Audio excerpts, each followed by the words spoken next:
And over these last 5, 6, 7 years now, I started tiny hemp homes back in like 18. And, we were doing good, working on several projects around the state. I built a couple, well, 4 or 5 now of my own projects.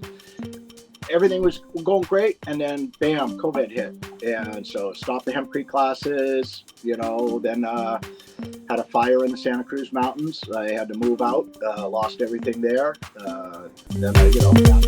Hey guys, it's Mandi with Global Hemp Association. I wanted to say thank you so much for joining. I'm excited about the opportunity to build a relationship and connect this supply chain. I mean, after all, that's why we started the association. Our association was built on the foundation of connecting supply chain, building relationships, and helping you grow your business. Anyone from farmers, manufacturers, and distributors, people that are passionate about the supply chain, and those creating products selling into biofuels, plastics, textiles, construction, and building materials. Hey, Wade, thank you so much for joining me today. What a great pleasure. Good morning. Good morning. And thank you everybody else for joining and chiming in. Please let us know where you're listening in from. Ask any questions. Yesterday, we really focused on textile and non-wovens. And today I'm really excited to dive into some of the construction opportunities and the whys and the do's and the don'ts and how things are going over in California with Wade and his team. But before I get started, I want to give a quick shout out to all of our corporate sponsors and corporate members for the association. Without you guys, we couldn't be doing what we're doing. I received fabulous feedback yesterday about one of our interviews and the connections that are being made. And so I just want to say thank you to all of everything that you guys have done. Quick shout out to who some of our corporate members are. Eli, Environmental Living Industries in Texas.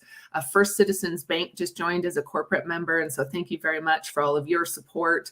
Global Fiber, Renaissance, IND Hemp, and Hemp Blockchain. I had to write them down because our list is getting a little bit longer. So just to name a few, I want to say thank you very much for everything that you guys are doing, and thanks for your support. If anybody has questions about the association, some of the projects we're doing, our hemp fiber variety trials, don't hesitate to reach out. And we look forward to seeing you guys at NOCO this year. We're going to be presenting on some of our trial data and sharing some of the results. So across 10 different states, 10 different varieties, we received or we're able to collect some great data and really look at what genetics are working across multiple regions and what yield looks like for farmers and weather patterns and things like that. So I'm excited to see everybody. Please connect. But before I keep going and keep talking about everything we're doing, Wade, the whole purpose of this is to hear what you're up to. So before we get started, you want to introduce yourself and tell everybody kind of what you did before getting into the industrial hemp space? Sure. So my name is Wade Atteberry. I was born and raised in Southern California till I was about 9, and then transplanted to New England, New Hampshire, and started swinging a hammer when I was probably 15 years old as the industry was absolutely booming. I've never really seen it ever boom like that. I know there's been regions that have been good, but I made a great living my whole life. Started my first company when I was 18, had 36 people working for me, hanging, doing sheetrock, grossed $1 million a year when I was 18. Was diagnosed with terminal cancer when I was 19. Lost everything. Started over again when I was 20. Fired my company right back up. We were still in the middle of the boom. 36 people working again, doing sheetrock. I quit my radiation treatment, so got terminal cancer back again, real bad the second time. I did chemo for almost a year. Yeah, I was rough. 21 years old. You're in your prime. It's like I don't need chemotherapy. I'm good. But so that was a really rough start. And then, was able to get back right to it again when I was 22 and caught the last year of the boom, which was great. And then, it's been that boom bust cycle ever since. I wish somebody explained that to us in school. I wish there were business classes in, 8th and 9th grade. That would have been nice. So construction's been my forte. I used to, more recently, 10, 15 years ago, almost 20 years ago now, owned a big showroom in San Jose, kitchen and bath showroom, doing remodels. I was in the asbestos remediation industry, commercial, big, huge projects, ran projects with, 300 people. So my forte has been in the construction industry, building houses from the ground up, and mainly remodels. So I see what makes a house not last, and it's fire, it's water damage, which creates rot, which, any water brings in insects and bugs. So especially in the deep south, you see a lot of rotted houses. In fire zones, we see houses just burning to a crisp and there's nothing left. What's even worse is when you live in a brand new house or a recently built house that's wrapped in plastic. And if you don't have 100% of the outside of your house sealed with caulkings and everything, one little leak, and now you have a petri dish in your wall and you're breathing all that black mold in the air in your house. So that's just been something I've really been following over the last couple of decades, is the unhealthy home syndrome and the way we build. And I'm guilty. That's the way I was taught. I didn't know any better. And over these last 5, 6, 7 years now, I started tiny hemp homes back in like 18. And, we were doing good, working on several projects around the state. I built a couple, well, 4 or 5 now of my own projects. Everything was going great. And then, bam, COVID hit. And so stopped the hempcrete classes, then had a fire in the Santa Cruz Mountains. I had to move out, lost everything there. Then massive heart attack. I was just telling you about that a little while ago. So that's it's been kneecapped a few times recently. Western Fiber, I was introduced to them almost 2 years ago now. They had converted this cotton gin here in Riverdale over to run hemp. And I was really intrigued, excuse me, because I really was into the herd side. And if they're doing fiber, I'm like, hey, great. This is what we've all been talking about. You got the fiber, the waste of the herd is the cheap part for us to do the building. Well, I got in here, realized that there are no fiber customers. Nobody's buying fiber. It's really difficult to make a product on mass production scale if you have nobody buying it. We could ship bales to China, but it's not worth it. So we pivoted here at the Riverdale Hemp Gin with Western Fibers and decided to go ahead and start building tiny hemp homes. So we developed a system, true hempcrete wall. We want that lime plaster on the outside and on the inside. And then we want hempcrete in the middle. So the big thing about that is really, we don't want plywood sheathing. We don't want a vapor barrier. We don't want Tyvek. We don't want siding. We don't want sheetrock. We don't want trim. We don't want paint. We don't want caulking. We don't want any of those things in our walls. So we developed a double stud wall here, but we use what's called a truss or a web. You know how roof trusses have the webs in them? So we developed web walls. Well, in order to build a web wall, you need a truss plant. You have to build it on truss machinery. I couldn't get a company to even make me a test wall. Nobody was interested. Nobody's interested in saving the planet when they're making money. So, and that's really a realization that I've come to lately, which is sad. So I found a truss plant that was actually for sale. And unfortunately, they wanted, $500,000 for it. But we didn't need the trucks. So we ended up working out in a deal, and Tom and Mike backed the deal and said, yeah, let's make it happen. So we bought the company, moved all the equipment here to the big barn. So now the barn is a factory to build tiny homes in. You saw that barn. It's 460 feet long by 160 feet wide, 65 feet tall. So we have a huge under roof area to build in. And it's perfect for us. We bought 33 building lots 18 miles away in a little town called Huron. And these are in a modular home park. It's stubbed up with water and power and sewer. So we have our first phase, place to build our homes and set them on. Unfortunately, when we bought the land, we owe a very small note on that now. We put all the money into it. That was basically the end of the capital from the partners to be able to put in. So now we're kind of, we've built the foundation. We have everything. We need some cash flow to move forward and take that next step. Get some engineering done, get some blueprints drawn up, build our first true model home. We've built plenty of proof of concepts, prototype stuff. So we're ready. I mean, we're chomping at the bit, ready to go. Okay, so I've got all kinds of questions, but I want to back up to, why hemp as the building material? You talked also about eliminating all of these materials to continue that are really right now being used to build one wall. Where are we at as far as a time frame to be able to beat price by saving on all of that material and making a more cost-effective home initially as well as long-term due to savings, insulation, term of the home, so forth? So ROI, return on investment. Mhm. If you're just talking about a financial ROI, we do have that, but really it's the ROI for the next generation. It's the ROI for the planet that really concerns me. If we don't start building carbon negative homes, if we don't start making carbon negative products, there is no future. We don't have, the next generation isn't going to have anywhere near the lifestyle we had anyway. They're going to be busy cleaning up our crap. And energy. We look at energy efficiency, right? That it's absolutely. Multiple countries, not just the United States, are in major crisis for energy. Absolutely. Look at Texas. I mean, they have these freeze spells and their grid just goes down. It's, it's not fair to the people. Yeah. And Texas is really huge now in renewables. Don't listen to the news. They really are coming on fast with renewables. It's their grid that's the issue. But when you're talking solar farms, like where I live here in the San Joaquin Valley, I am positive and I don't know the exact facts, but I'm sure that we create way more power with all these solar farms around here than we use here. I'm sure this goes back into the grid probably 30-40% more than what any of us use here. So and that has to keep happening. And a spider grid is the best way because, I've been here at the gym 2 years. I don't think power's gone out like once, maybe for 15 minutes. That's it. So because we're on a spider grid and there's literally solar farms in every direction all the way around me. So they feed back into the grid. But building with hempcrete sequesters CO2 out of the atmosphere. I mean, I know everybody pretty much, if you're interested in this, you probably know this, but I actually just found a great study out of Australia, and it talks about, tonnage and how much CO2 is pulled out. And, it's always been kind of a myth to me. I've heard all the. Uh-oh, Wade.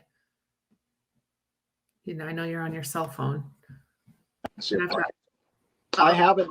I got a quick call, so I turned it off. That's okay. Yeah. So basically, with the hempcrete, it sequesters CO2 out of the atmosphere. We can pull about 2.5 tons of CO2 out of the atmosphere for every 1 ton of dried hemp material. So you saw our crop the year we grew. We grew 25-foot tall plants. So those were the Hunday, the Chinese landrace strain, does extremely well here in the Central Valley.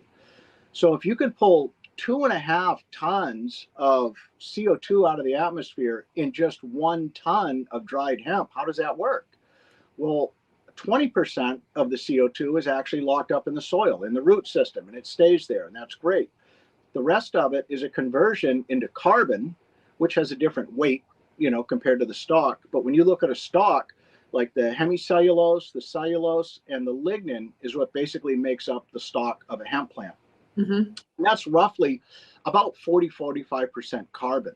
So we've now converted CO2 that we pulled out of the atmosphere into carbon. So CO2, carbon, we've locked that up. The O2 is oxygen that we've now put back into the atmosphere as clean air for us to breathe. So the more hemp we grow, the cleaner the atmosphere. When we build a home, our homes are carbon negative. We put so much hemp into them that even after adding up all of the copper, all of the glass, all of the metal roof, everything that's added into that, we're still below zero with our homes, even on the piece of property ready for somebody to move into. So one of my pet peeves is people think they're all, oh, we're net zero. I mean, net zero is BS to me. It doesn't matter if you're net zero. Net zero is the amount of energy you're going to use to heat and cool that home.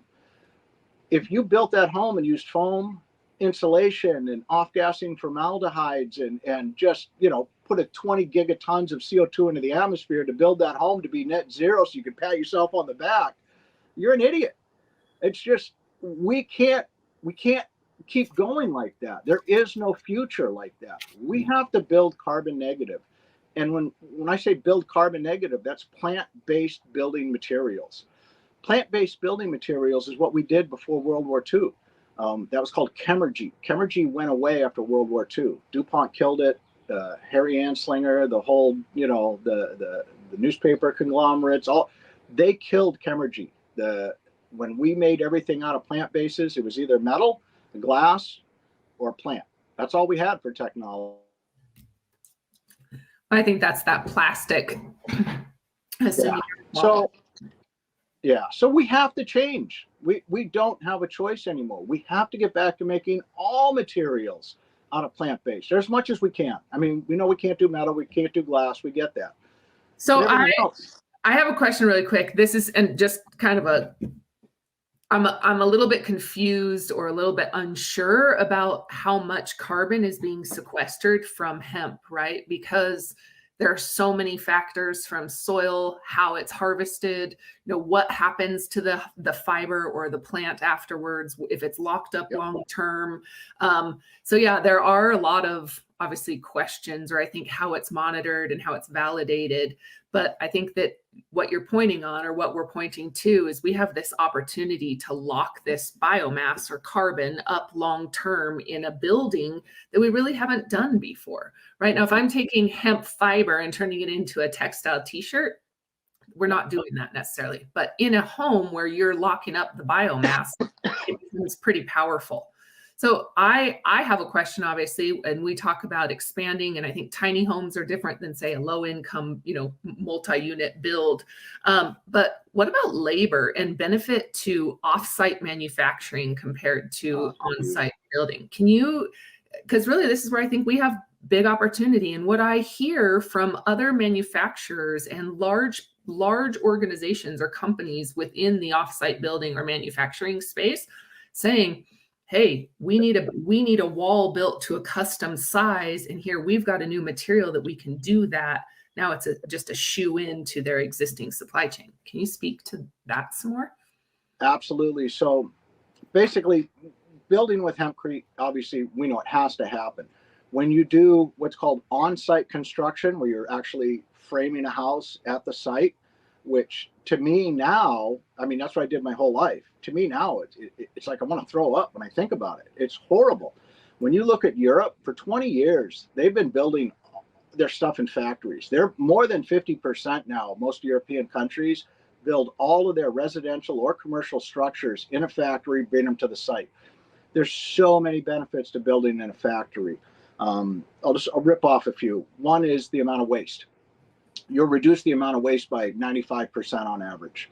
Autovol up in Idaho, they're very robotic. The front end, when I say the front end, that's the framing, the sheathing, the sheetrock, the spraying of the foam insulation. Horrible, but those are all done by robots in these factories now. So for us, the same thing. We utilize a truss manufacturing process where we build our floor trusses, our roof trusses, and our walls now out of the trusses. And then we interlock them all together. We don't use nails. We use truss plates. Superior to nails by, I don't know what the number is. I want to say they're probably 100 times stronger. There's no way when you put a truss plate on each side of a couple of pieces of wood, you can't bend that with your hand. There's no way you're going to break that with your hands. There's nails, of course, you fold it right over, nothing. So again, that's one of the beauties of the truss. And I didn't even really realize that when I came up with the design, when, we here at Western Fibers came up with that design using a truss plant, was now all of a sudden, oh my God, it's so much faster. Not only is it faster, it's repeatable perfectly time and time again, because when you build a wall or a roof truss, you build it on what's called a build deck. You have 2x4s down, set up in a template. You just take a piece of wood, set it where it fits. So a 5-year-old kid can work in our factory and build walls. If you can put a square block and a square hole and a round block and a round hole, you can build walls here at the factory because it's in a template and it's repeatable every single time. And those truss plates get put on, it gets put through the press. We take a crane, we stand the walls up so nobody has to lift a heavy wall anymore. And then we just start building. And that's where the hand labor really comes in. We have to spray so we've developed a spray machine. Western Fibers has been in the spray insulation industry, the technology side, for 45 years. Mike McGuire, CEO of Western Fibers, has probably made and built more, hemp cellulose or cellulose spray machines than anybody on the planet. The knowledge he has in his little finger when it comes to, cellulose insulation is what most people would take a lifetime to understand. So I'm so fortunate to be a part of the team here. Like Tom running the gin. He's run this gin for 45 years. He knows every nut and bolt. He's replaced every nut and bolt in the thing. He totally understands how to comb fiber. And that's what it takes, to convert machinery over. People say, oh, well, there's all this brand new machinery. You don't need to spend $1 million or 20 million or 60 million on a setup, a decortication machine and a fiber combing machine until the industry's ready for it. Let's take these cotton gins. Let's take this first step. Let's reuse what we already have. There's, there used to be 300 cotton gin in California. There's like 20 left, probably 20 more sitting fallow that could be bought for, less than $1 million each. And now you have a massive facility to be able to process hemp, and it works extremely well. I mean, even since you've seen it, we've gotten better. Like right now, our herd is absolutely no dust, no fiber, perfect particle size every single time. And I think I heard you comment when you were in the gin, you were amazed at how little dust was floating around. Mm-hmm. And it was actually, that was kind of a dusty day, which was kind of weird because I'm thinking, oh man, this is horrible. We got dust in the air. Normally we don't. So the cyclones, because of the gin, we have extra cyclones that you wouldn't normally have in like an Ag 660 machine or one of these other decorticator companies that are building these things. So we've already been through this for 40 years. They understand dust. We already. Go ahead. I have a question for those that may understand the cotton ginning process, right? Because part of the machine was converted and other parts could still potentially be used for running cotton, which I see as a huge value add because that gin sits unused for so many months, or it's only used for so many months during cotton season, right? When you're running. So then what part of it is actually new or changed? You know what I mean? Is it so it's the comber. So there's a couple different types of cotton. So upland cotton was the cotton that's traditionally been grown. And then they came out with this new cotton. It's a Pima. It's a finer cotton. So most people grow Pima. So I don't know if you saw in the gin that we have two sections of the gin. We have the old side and the new side. So the new side is for Pima. But again, we don't grow enough. That hasn't been run in 4 years because the co-op here owns 2 gins. So the other gin's 8 miles away. So that's the gin they run 2 to 3 months a year. So we converted over the saw gin. And that's everything that's changed is it basically comes down to rotation speed, speed of pushing and pulling stuff through the pipes, how tight the tolerances are, the sizing of the rip saws, the little tiny fingers inside there. And, that's where Tom just understands this stuff. He just, he doesn't sleep at night. I guarantee it. He just keeps working it through his mind. He's incredibly smart. Your team, Tom is so knowledgeable and so willing to say, "Hey guys, let's do this. Let's use, like you said, the equipment that we already have and take advantage of the opportunity." Right. Another thing that I really noticed, Wade, is the size. Talk to me a little bit about your crop that you guys have grown. You guys, the stalks were huge running through this machine, and the fiber was very clean that was coming out the other side. Right. And of course there are multiple steps in between, but when we see a lot of these big stalks, right, there's this concern for the size of fiber or quality of fiber. Can you kind of talk about methodology, what plans are for, harvesting and planting next year, and maybe even touch on what happened to your crop this year? You got it. So the Hyundai, and we've grown with Tony DeVera helping, and even, in the 3 or 4 years ago now, we had Larry Serbin, involved with our first big crop there. Mm-hmm. Yeah, our test crop, not big crop, but test crop. What I've witnessed is when you grow a hemp field of the Hyundai and you let it go for 120, 140 days, it'll get 20, 25 feet tall. Now, the inside of the field, 10 feet in, is all still very small, 5/8, 7/8 of an inch from the ground all the way to the top. What you saw was probably some of the outside, what I call soldier plants. And those grow big, fat, thick stalks because that's where the wind is hitting. So they are bending all the time. And when you bend a hemp plant, that's how it gets stronger. So, I come from the cannabis industry. We have to have fans in rooms because otherwise the plants would just grow up, they would bud out and then fall over. So the more wind you have when they're small and growing, the stronger those fibers get. They rip and break. It's just like your muscles when you work out. You tear a muscle, it builds back better. So it's the same thing. So those outside of the hemp crop is the big stuff, and it actually grows up and then lays down into like a ramp. So the wind comes up and goes over the field. So it's really incredible how hemp almost becomes its own society when it grows. And I know you've been at hemp fields, so you're probably going to understand how this is. So we had an entomologist come and do an insect survey, little yellow cards, all around the outside, 25 feet in, 25 feet in, 25 feet in. So when we got our report back, the lady that did it, she brought her a supervisor in. God, I'm blanking on the college that did that, but they were blown away because the crop was super healthy. I believe it was. Yeah, I know. Yeah, UC Davis. You guys did some stuff with. So the whole crop was healthy. The beneficials were thriving in the center. On the very outside, with 25 feet in, we had all of our unfriendly pests. We had spider mites. We had bad bugs that eat plants that aren't healthy for the plants. But those plants were healthy because the predator mites that were 25 to 50 feet in was that next layer. And then all the beneficials were 50 feet and then in towards the center. So it was like its own community. The beneficials were keeping the bad bugs at bay on the outside. They could only survive on the outside, but they could never thrive and take over. The beneficials just kept eating them. The more they grew, the more the beneficials were eating them. So it's a totally symbiotic relationship with the insect population. I was there. I can't even tell you how many days I was literally covered from head to toe in bees. I've never been stung out here. 2 years of being out here working with hemp, and every time you're around hemp here, it's covered with bees. I mean, like nothing I've ever seen. And I've been in apple orchards, I've been in cherry orchards, you name it, everything.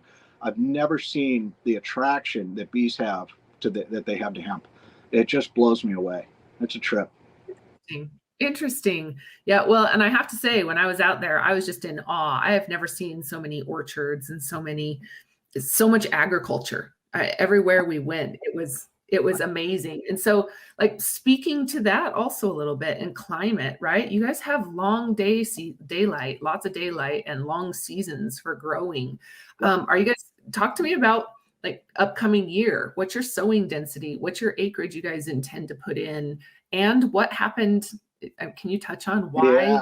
Yeah, I'll touch on that. So I'll back up one. So for us, we have maybe, I don't know, we probably have 150 tons of hemp here at the facility now. So we can make 33-foot long bales in the module machine. So that's cotton industry. That's the way they do it. They bale in the field. Yes. Yeah. We bale it. We cut it, sickle bar it, let it rot, scoop it up, windrow it, scoop it up, put it in a 33-foot long bale, 7 feet tall, 7 feet wide. We have a big, huge machine. It's called a module, and that goes out and we can fill that full of hemp. So we make 33-foot long bales, 7 feet tall. And those are perfect because we have what's called a walking deck ramp truck. So the big truck pulls up, it tilts, and has big chains that roll. They'll pick that huge bale up. They'll come here to the gin. We can either set it out in the yard until we need it, or we can back it right up to the conveyor and run it right into the machinery, the shredder that we use. And that shredder breaks everything down to 4 to 12 inches or so. So, and again, that's where a lot of the development came in, was trying to push this big stuff through that gin that's used to cotton. So, and Tom, this is his throttle. He just keeps going till it breaks. If it's running, he'll walk in.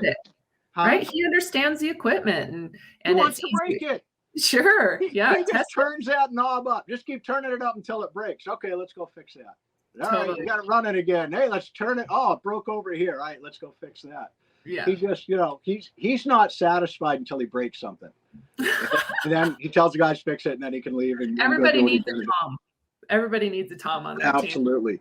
So we can use CBD and cannabis stalks for our hempcrete because we don't need perfectly, dust-free, fiber-free herd. We chop the whole plant up. We can mix it with cotton stalks. We can mix it with recycled cardboard. We can mix it with recycled paper products. And then we spray our lime slurry at the end of the nozzle with that dry hemp coming out into the wall. So we actually pack in the wall. So there's no mixing in a mixer. You know, the Arise machine, I love it. I think it's a great machine, but we don't need all that infrastructure, the big, huge compressor, the, you know, large amount of power it takes to run that stuff. So we can literally do it. I mean, we're a 220 machine, but you can run it off a generator, and that's all you need. It's just air blowers and then a water pump for the slurry side of it. So our crop last year that we grew was doing really well. We were in our second year of biochar trials, and of course, we had our second generation Hyundai seed that we had planted.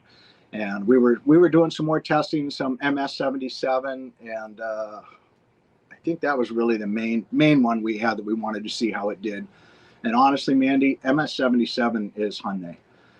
It's and maybe 10% less, vigor than Hyundai. So I think sure that the origin which those seeds come from is so important. Like our trials really showed that also. Like that. I figured we gotta. I can't wait to see all your reports and figure this out, because that's super intrigued. Yeah. But so here in our county, we have to have permission from all of our land abutters, and a new person moved in, and our license was expiring, so we had to get the new license. So they needed us to. Any new land abutters had to sign off. Well, this guy, he told Tom flat out, you know, you guys are drug addicts. I don't want to expose my kids to these kind of drugs and you drug dealers and all this. And so he wouldn't sign off. And so Tom was the state required that your neighbors, the surrounding farms or landowners, sign off personally that you grow industrial hemp. Yep. It's the same with radishes and corn. You know, if your neighbor doesn't sign off that you can go, oh, no, wait a minute. No, yeah, you can grow anything else except for hemp. I was going to say, wait, what? You smart aleck. But you're exactly right? It's ridiculous. So it's beyond ridiculous. The hand of a neighbor that may have wrong education or thought, or maybe at one time had a bad neighbor that was growing, and there's just you're an idiot. So you had to plow your field under. Yes, right? The state told Tom that they would be there Friday with a sheriff, and you know, my experience with police in my younger life means there's guys showing up with guns to ensure that you comply with the law. Sure. And so, you know, Tom didn't waste a second. He went out there and took it all down. And he didn't even tell me. I wanted to go out there and get video and pictures. I didn't know. He just went out there, and you know, it's that farmer mentality. It's, you know, it's red blooded. It's, you know, it's I don't want to say ego driven, but it's just that it's what it takes to be a farmer. You got to be tough. You got to be strong. You got to be able to, you know, overcome hurdles. And when you can't, it's super frustrating. And Tom is frustrated. I know with that, because, I mean, shoot, we're probably 30 grand just into that, you know, 10-acre crop doing our testing and trials. I mean, Tom, and that doesn't even count the equipment. I mean, Tom went out and bought 2 big, huge John Deere seed drills, you know, more tractors. I mean, we could farm 3,000 acres with the equipment we have now. So, but again, we have a ramp. We have ag waste in hemp stalks, in cotton stalks, in cannabis stalks that will fulfill what we need. Now, that doesn't make fiber, which is fine, because obviously there's nobody to buy fiber. You know, that stuff will be great for non-wovens, you know, and we can comb that out in the gin, pull the herd. We can use the herd in our spray, and then use that for non-wovens as soon as we can find a good, you know, non-woven buyer. And that's kind of what we're hoping with the MGO board. Yeah, well, and I think that really changes with what you're feeding into, right? We talked yesterday to somebody who's in the non-woven space, but the micron size is still very small, and it's very textile focused on the crop production. You know, where if you're growing for herd production, you're probably going to harvest differently, ret differently, potentially, you know, and so it kind of depends. And there's this huge opportunity in the industry right now for the material science side around that material, that fiber that's coming off of a larger stalk or a potential cannabis stalk that's flowered, because we know fiber quality changes as that develops.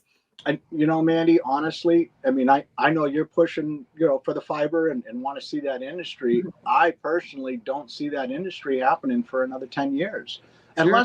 Unless the government says, hey, we're going to put $1 trillion into this, or some big investor comes in and says, hey, I'll throw 100 billion, let's get this thing going. But a spinning facility that makes thread and yarns, we know we've offshored all those. There are really none left here in America.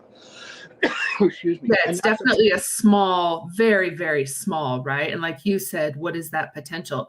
Where I see big opportunity, Wade, and similar to the building industry, right, is the pain point is going to be that ban on plastics, or that change, the penalty that comes with the carbon footprint.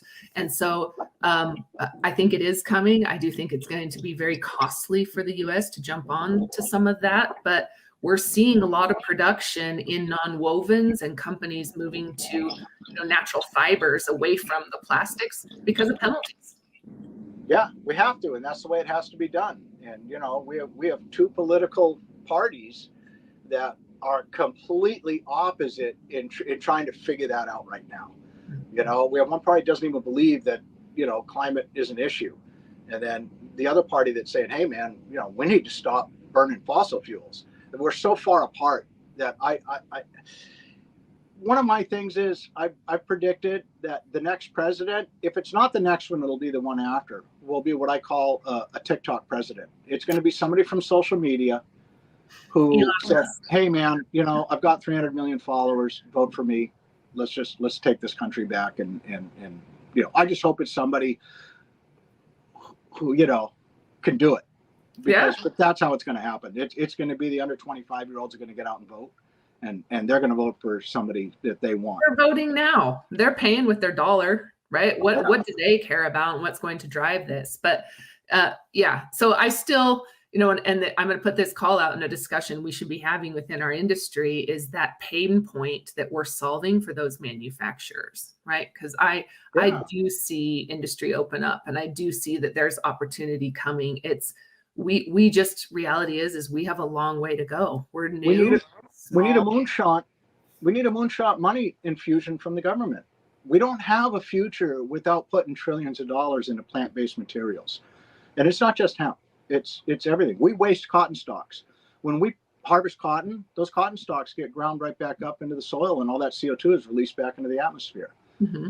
Then we should go through, harvest the cotton, then go back, cut all the cotton stalks, bale that, and use that as all kinds of things. Hence insulation. It's cellulose fiber. It's not as good as hemp, in my opinion, for it. Maybe it is. I don't know. We have to do the testing to really see. But it's certainly a great blend. And that's the whole idea. Stop letting it go back into the atmosphere. We need to have plant-based materials turned into products. I went in front of Tremco CEOs. I mean, there were 12 CEOs in the room. It was a pitch, deal. We made it to the top, I think 8 finalists. And so we got a pitch to their top people. I mean, these guys make $30 million a year salary. Tremco's huge, and they had their top 12 CEO people there. Like, they own Rust-Oleum Paints, they own huge companies. They're not interested in plant-based building products. Not at this time. Well, I'll tell you, I talk to a lot of people about this that are on the manufacturing side. And the question always comes back to, what pain point do we solve for that part of the supply chain, right? It's like, why should they take on the risk, change their line to see if we'll have supply, or to test whether or not we're going to get supply? I do want to make a real quick comment, because there was something we said about not having any spinners in the U.S. And I agree, there are quite a few spinners on smaller scale in the Southeast, and to make great yarn and commodity, right? Maybe not for commodity spinning, but for better yarn, there's a lot of players, Guy said. And so Guy is doing an incredible job. Right. For those of you that don't know, right, where he's at or what he's up to, be sure to look him up. Bear Fiber. I know Guy, I'm actually going to say I'm going to need some socks from you. So put that shout out there. But there is, I think that what we see also, right, is the difference in long spinning or wet spinning compared to, and forgive me because this is not my expertise in the textile space, but for short staple fibers like the cotton.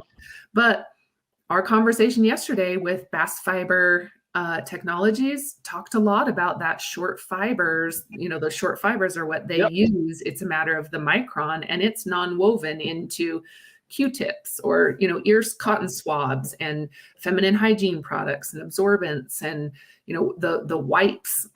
Again, every time I pick up a wipe and understand I'm, flushing plastic down the toilet, or people are using it and flushing plastics down the You're toilet. not supposed to put those down the toilet. No, but what's happening, right? Yeah, We know I that know. it's happening in our system. Yeah. And so, there's a lot, but.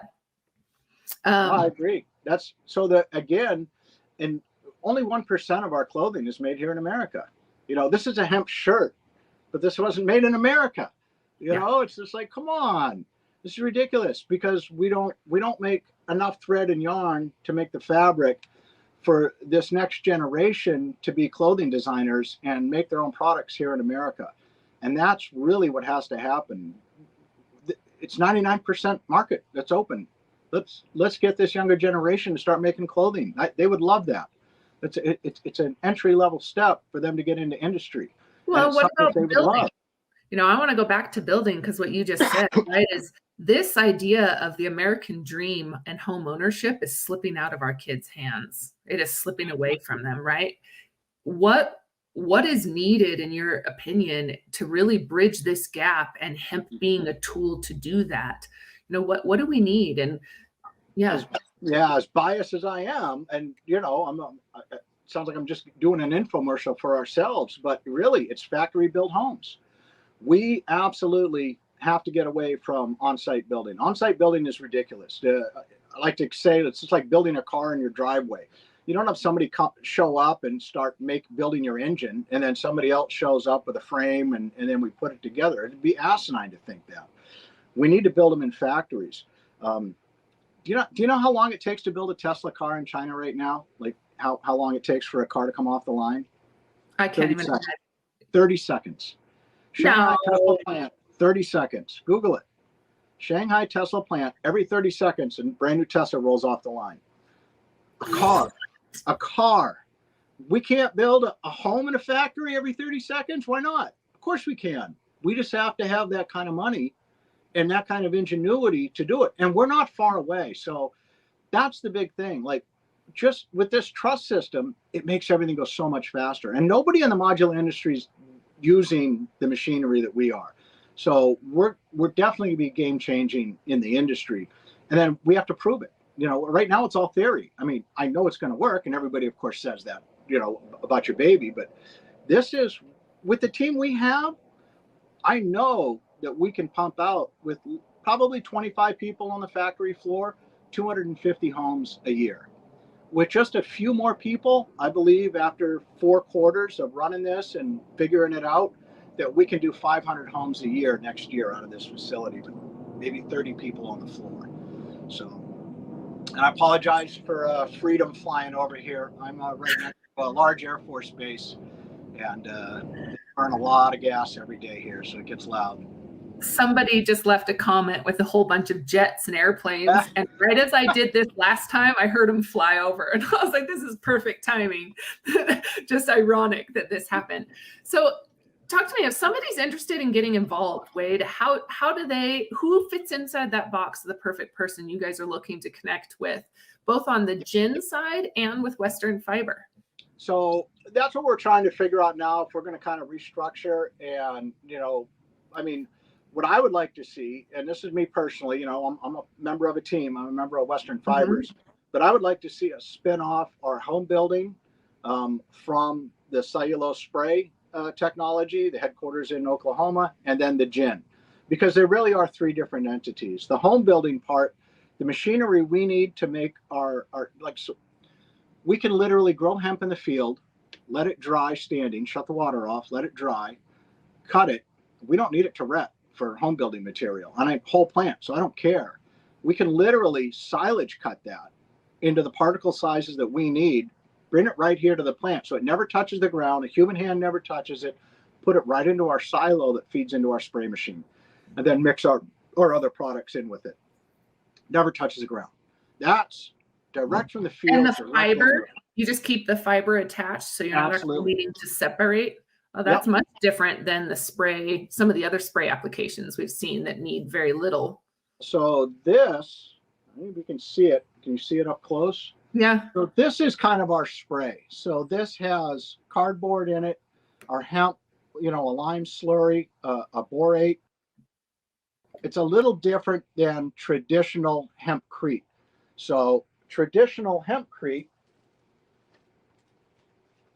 this is more of a traditional hempcrete block. So you can see the difference. You can see the difference. It's this is it has more lime and binder in it than our stuff. So we don't need as much lime and binder in ours to get it to set. And then we put the lime plaster on the inside and the outside of the walls. And we do double stud walls.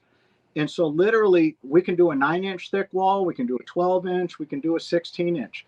But when we do our double stud walls, it's open in between the two walls to your floor joists, and it's open into the attic space. So we have a monolithic spray that goes all the way around your house, all 6 sides, the floor, the ceiling, the walls, everything is solid all the way through. So we have no thermal bridging. So when you talk about R values, say, fiberglass insulation, a 6-inch wall, you get, an R30 out of it. We'll get that out of ours, but we don't have any thermal bridging. So it's really, our values are BS. And Mike loves to talk about what BS our values are, because they're not taking into consideration a room.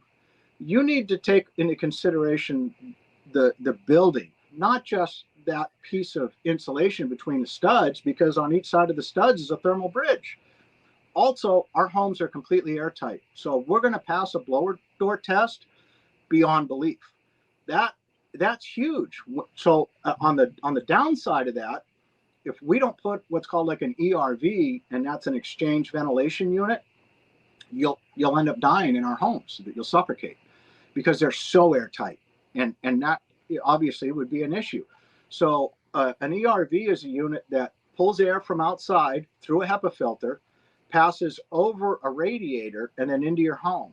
Well, that radiator has the air from in your home coming through the radiator, exchanging the temperature inside your home, exchanging that temperature with the temperature of the air coming in. So here in the San Joaquin Valley, it was 117 degrees here for a few days this last year. You don't want to open your window and bring in 117 degree heat into your 72 degree home. So you run that through an ERV, and you can get that really close within 5 degrees or 5 or 10% of the exchange. Well, now your air conditioner works very lightly to keep that air conditioned. We talk about conditioning of air in a house. Everybody just thinks it's your thermostat, hot or cold. That's all you have to do. Humidity plays a huge part in comfort in your house. And of course, with the hempcrete wall and the lime, it'll absorb humidity. Typically during the night, in the evening, you're running your dishwasher, you're taking a shower, you're breathing out all night, you're breathing out vapor. So your walls are absorbing that all night long. When the sun hits it during the day, and now it starts to evaporate. The sun's starting to warm up the outside of that wall. It's pushing that vapor back out inside. And now your wall is cool to the touch inside because it's evaporating moisture. And we all know when you evaporate moisture, you put a cold towel, wet towel, it feels cold when you put it over your neck because it's evaporated moisture. We sweat, we evaporate, we make stuff colder. So that's the same way your walls work in the summer. In the winter, it's the thermal mass. The thermal mass works in the summer too, but your thermal mass is like a big ship, very slow to turn. So your thermal mass retains that temperature of your house for a long time. So in a hemp home, say power goes out and it's 30 degrees out, you're actually going to have 2 to 3 days where that house is very slowly going to start coming down in temperature because of that thermal mass. That thermal mass will hold on to that heat and keep radiating it back in. So in a typical hemp home, you don't have to use but maybe 5 to 10% of the typical energy usage to keep your house cool or warm. And again, humidity plays a big role in that. And hemp homes naturally regulate humidity as well as retain heat or the cold.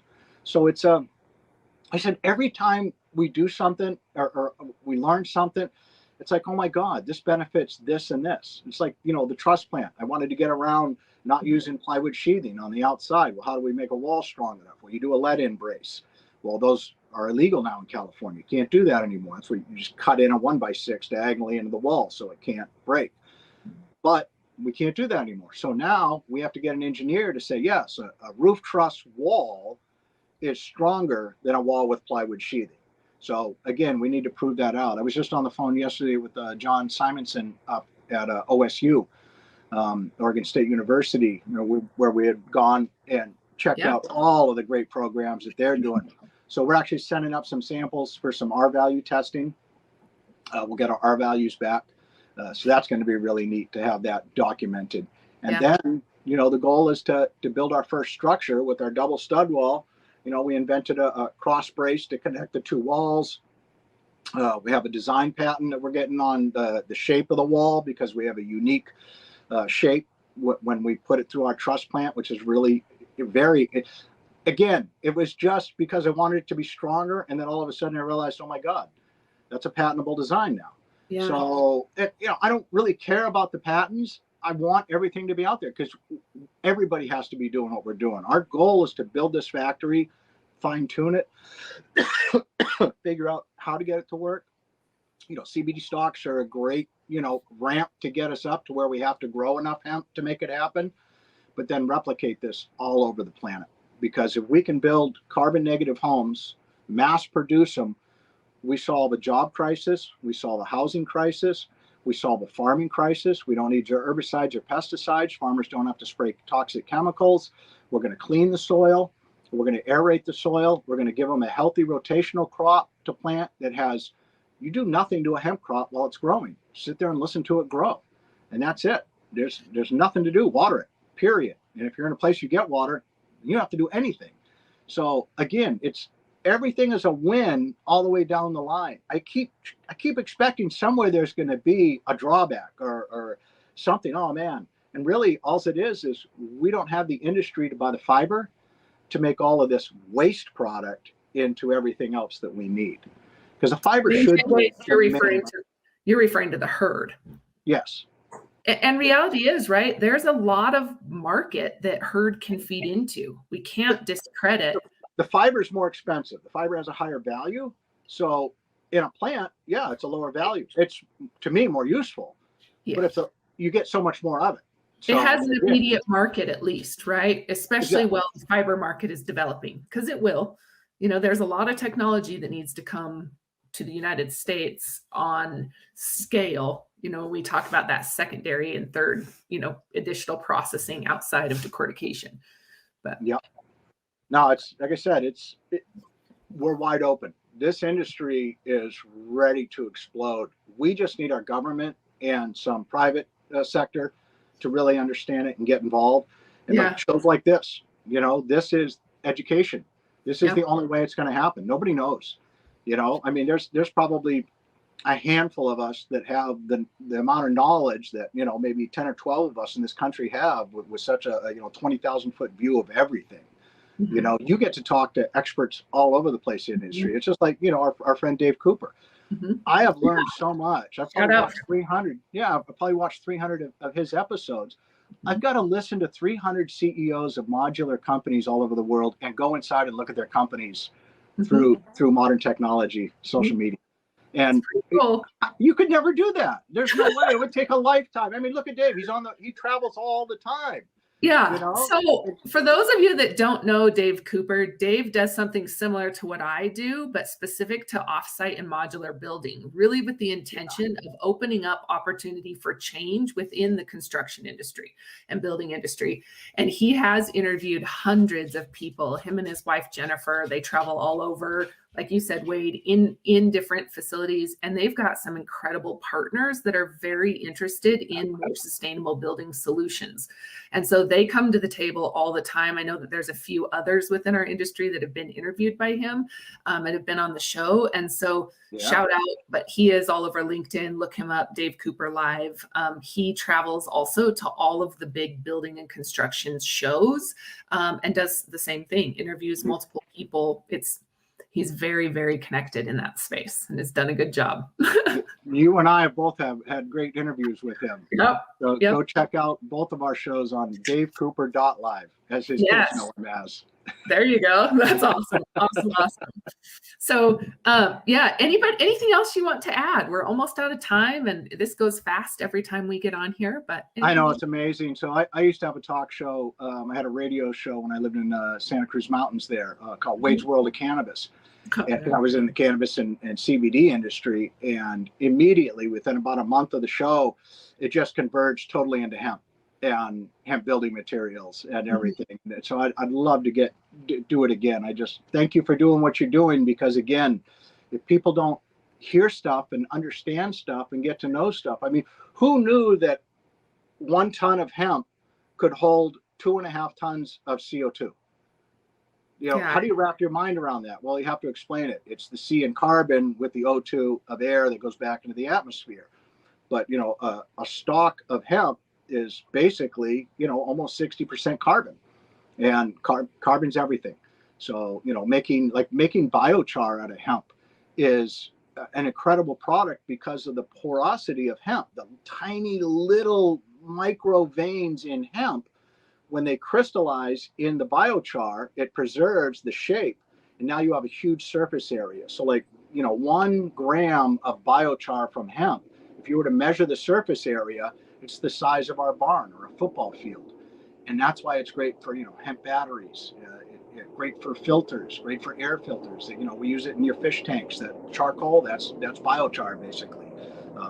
Granular activated filters for water, that's, it's carbon, has a big surface area, pulls it out. If you inoculate it with worm castings and microbes and you put it in the soil, it's like a penthouse condominium for microbes to live in. And now our roots can access that mycorrhizal zone and get all the nutrients that they need. There's so much. Again, everything leads to something that's even better and more amazing. And I don't know of anything on the planet like it. Hemp absorbs roughly 2 times more CO2 in its lifetime than any other plant. And of course, we know we can plant it harvest every 90, 120, 140 days. So, here in the Valley, we could be growing easily 3 crops a year, no problem. Well, and like you had mentioned before, the value of it with the rotation, right? Yeah. We want to get away from the monocropping, but really that value for adding it in and its capability to improve multiple facets. Yes. And so for us to succeed here at Western Fibers, I mean, if somebody just said, call me up, hey man, I want to order your first home, I'll buy it. What is it, 25, 30 grand? Let's get that first one built. And I'm sure we can do the first one for 25 or 30 grand, a 10 by 12. You don't need a permit for it. But that's really where we're at right now. We need somebody to step up with, literally 25 to 30 grand would get us our first model built, a proof of concept. And then we need about a 50 grand a month burn rate for operating the factory to get it going.